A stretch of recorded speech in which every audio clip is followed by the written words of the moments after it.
离开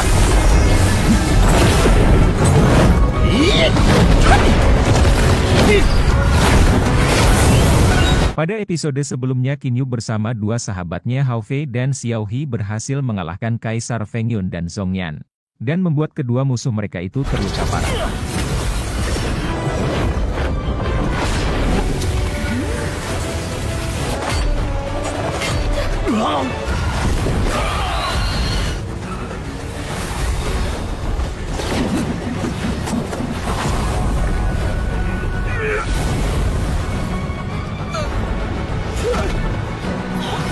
Walaupun Feng Yun dan Song Yan berhasil kabur, tapi Qin Yu sama sekali tidak khawatir.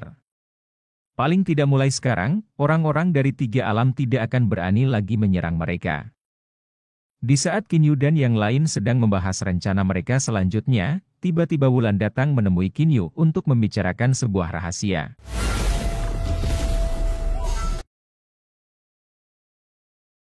Episode 19 ini diawali dengan memperlihatkan Xuanzu membawa Feng Yu ke istananya. Terlihat saat ini Feng Yu menderita luka yang sangat parah dan dia sekarat. Di sana Xuanzu mencoba mengobati Feng Yu dengan menyalurkan tenaga dalamnya. Namun Feng Yu tahu jika nyawanya sudah tidak bisa diselamatkan lagi. Dia menyuruh kekasihnya itu segera berhenti, karena apa yang dilakukan Xuanzu sekarang hanyalah sia-sia belaka. Xuanzu memberikan sebuah mutiara ungu kepada kekasihnya itu, untuk menemani Xuanzu setelah dirinya meninggal.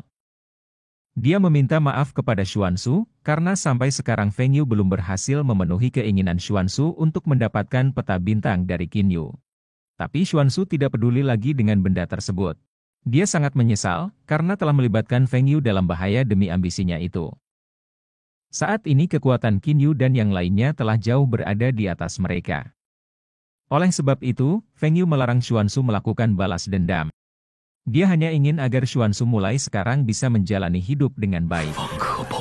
Dan setelahnya tubuh Feng Yu pun perlahan-lahan sirna. Sedangkan Xuanzu hanya bisa meratapi kepergian kekasihnya tersebut.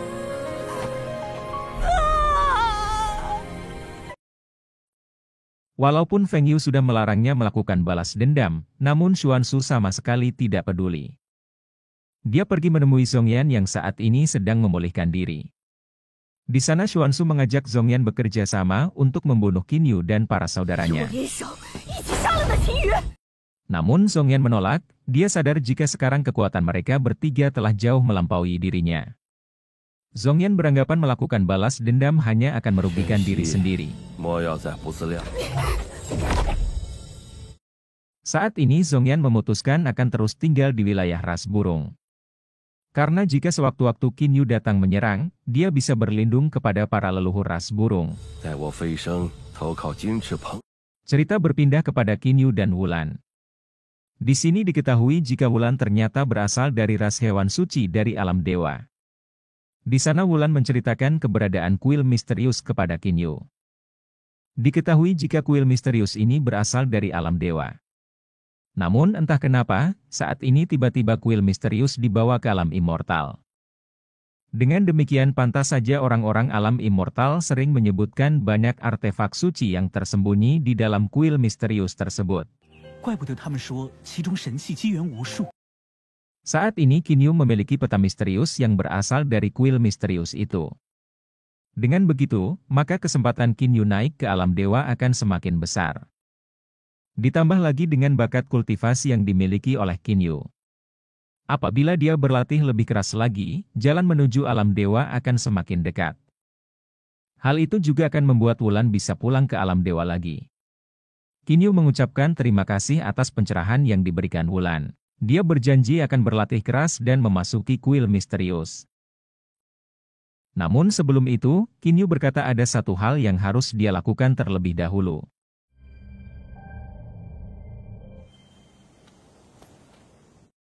Yang ternyata Qin Yu pergi mengunjungi makam Han Shu.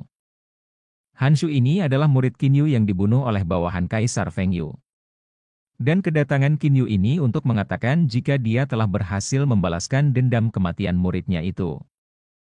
Dia pergi bersama Lin Lin yang merupakan kekasih Han Shu. Di sini Lin Lin mengingat masa-masa indahnya dulu bersama Han Shu. Karena tidak ingin melihat Lin Lin larut dalam kesedihan, Qin Yu berkata jika Lin Lin harus meningkatkan kekuatannya secepat mungkin. Karena hal itu akan membuat Han Shu tenang di alam sana. Akhirnya Lin Lin kembali tenang, dia merasa jika apa yang dikatakan Qin Yu ada benarnya juga. Mulai sekarang dia berjanji akan berlatih keras setiap hari, agar bisa terus menjadi lebih kuat. Karena dia ingin membuat kekasihnya itu beristirahat dengan tenang.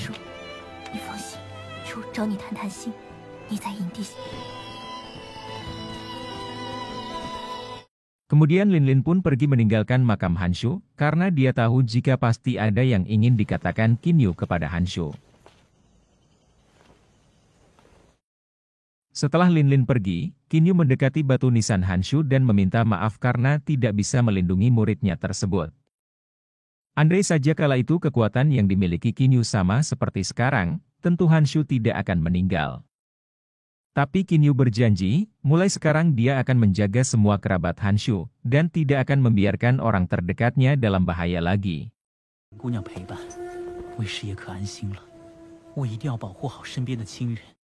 Qin Yu juga sangat ingin bertemu dengan wanita yang dicintainya bernama Lier. Hanya saja sampai sekarang dia tidak tahu di mana keberadaan Lier. Sebelumnya Paman Lan pernah berkata kepada Qin Yu, jika dia bisa kembali bertemu Lier ketika alam Jianglan terbuka penuh. Namun walaupun sekarang Qin Yu telah dikenal di 3 alam immortal, tapi sampai sekarang dia belum bisa membuka lapisan kedua alam Jianglan. Qin Yu berpikir apa jangan-jangan dia harus memasuki alam dewa? Jadi dengan demikian dia bisa membuka lapisan ketiga alam Jianglan dan bertemu Lier. Qin Yu pun akhirnya paham, jika kemungkinan besar saat ini Lier berada di dalam dewa. Kemudian Qin Yu pulang menemui saudara-saudaranya. Saat ini alam Mountain Mist telah terungkap, jadi sudah tidak aman lagi bagi mereka tetap tinggal di sana. Untuk itu Qin Yu menyuruh mereka kembali memasuki alam Jianglan. Xiao Tong sangat gembira mendengar perkataan paman tertuanya itu, karena dengan demikian mereka bisa berkumpul bersama lagi. Dia juga bisa bermain dengan Hao Fei jika sedang bosan. Awalnya Hao Fei senang, tapi dia tiba-tiba kesal begitu mengetahui jika Xiao Tong hanya menjadikannya sebagai pelarian saat bosan saja. Melihat Hao Fei cemberut, Xiao Tong pun menggoda paman keduanya itu. Dia mengancam akan menyuruh Qin Yu memberikannya pelajaran jika Hao Fei tidak mau memaafkannya. Xiao Tong juga berjanji, jika dia dan Gao Fen akan giat berlatih selama berada di dalam Jianglan. Kemudian Xiao He memberitahu jika semuanya telah siap, mereka bisa mengunjungi kuil misterius sekarang. Qin Yu bersama Hao Fei dan Xiao He mulai melakukan perjalanan, mereka lalu melihat sebuah celah ruang yang memancarkan energi yang sangat kuat. Qin Yu merasa jika celah ruang itu adalah jalan menuju kuil misterius. Diketahui ada 2 jalan masuk menuju kuil misterius, salah satunya adalah celah ruang angkasa ini. Namun Qin Yu merasa ada nafas kultivator tingkat emperor di sana. Jadi dia meminta Xiao He dan Hao Fei berhati-hati.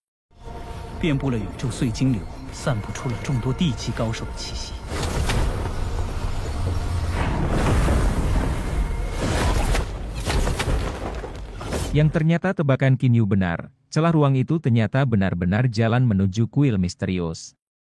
Namun Qin Yu merasa ada yang aneh, seharusnya pintu gerbang kuil saat ini telah dibuka. Namun kenapa sekarang masih tertutup segel? Dari dalam pintu muncul sebuah kekuatan yang menyuruh mereka pergi. Qin Yu pun kemudian melakukan telepati kepada Wu Ming. Dan akhirnya dia mendapat informasi jika para penguasa 3 alam telah meletakkan segel pengunci ruang di sana. Dan pintu itu akan dibuka setelah 10.000 tahun. Qin Yu merasa jika itu hanyalah alasan para penguasa 3 alam itu mencegah mereka masuk. Berita Qin Yu yang telah mengalahkan Kaisar Feng dan Zhongyan pasti telah tersebar luas, yang menyebabkan penguasa 3 alam tidak senang. Apalagi saat ini Qin Yu memiliki peta misterius, mereka pasti takut jika Qin Yu akan mengambil semua artefak suci di dalam kuil misterius tersebut. Namun demikian, Qin Yu tidak akan menyerah begitu saja. Dia pun lalu mencoba untuk menghancurkan segel pengunci ruang tersebut, namun dia tidak berhasil.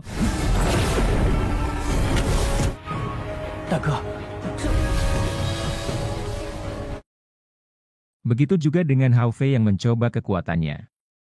Bahkan setelah menggabungkan kekuatan, mereka bertiga tetap gagal.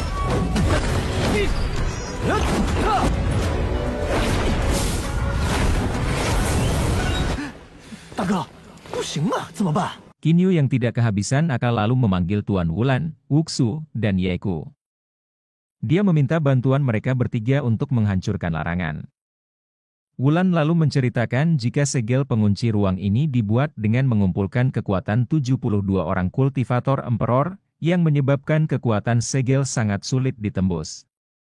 Alasan lain kenapa segel ini sangat kuat, karena area pertahanannya yang kecil. Apabila area pertahanannya terbentang ribuan mil, tentu kekuatannya tidak terlalu besar.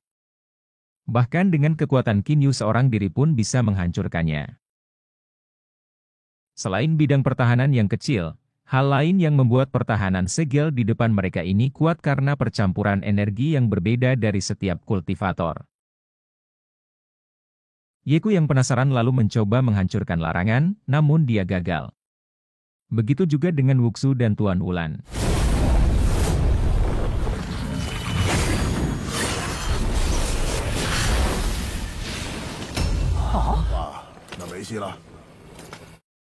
Tidak ingin menyerah begitu saja, mereka bertiga lalu mengajak Qin Yu menyatukan kekuatan memecahkan larangan. Namun ternyata kekuatan gabungan itu masih belum cukup kuat menghancurkan segel.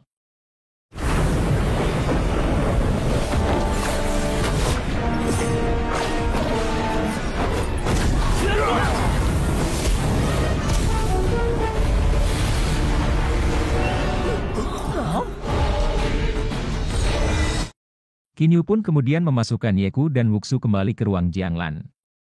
Sekarang jalan satu-satunya memasuki kuil misterius adalah dengan melewati pintu yang berada di dalam Darstar. Namun masalahnya, hanya orang-orang dari alam Darstar saja yang bisa menggunakan pintu tersebut. Qin Yu pun lalu bertanya kepada Wulan, bagaimana cara dia bisa membaur dengan orang-orang alam Darstar tanpa dicurigai. Wulan lalu menceritakan jika orang-orang dari alam Darstar melatih keterampilan penempaan tubuh, jadi orang-orang dari tiga alam sangat mudah dikenali oleh mereka. Namun Qin Yu memiliki cincin api, jadi kemungkinan dia memiliki kesempatan. Selain itu 9 perubahan dari Gold Body yang dia latih juga merupakan metode latihan penempaan tubuh. Dengan demikian hal itu tentu membuat kesempatan Qin Yu membaur semakin besar. Tuan Wulan mengatakan jika cara itu mungkin berhasil, tapi dia memintanya tetap berhati-hati. Apabila Qin Yu melakukan serangan energi, maka gunakanlah energi berwarna emas. Dengan begitu Qin Yu tidak akan dicurigai oleh orang-orang alam Darstar. Xiao He dan Hao Fei ingin ikut bersama Qin Yu. Namun Qin Yu melarang, karena mereka berdua belum melatih keterampilan 9 Gold Body. Untuk itu Qin Yu meminta mereka berdua ikut dengan Tuan Wulan memasuki alam Jianglan. Di sana mereka bisa berlatih meningkatkan kekuatan sekaligus menjaga Xiao Tong.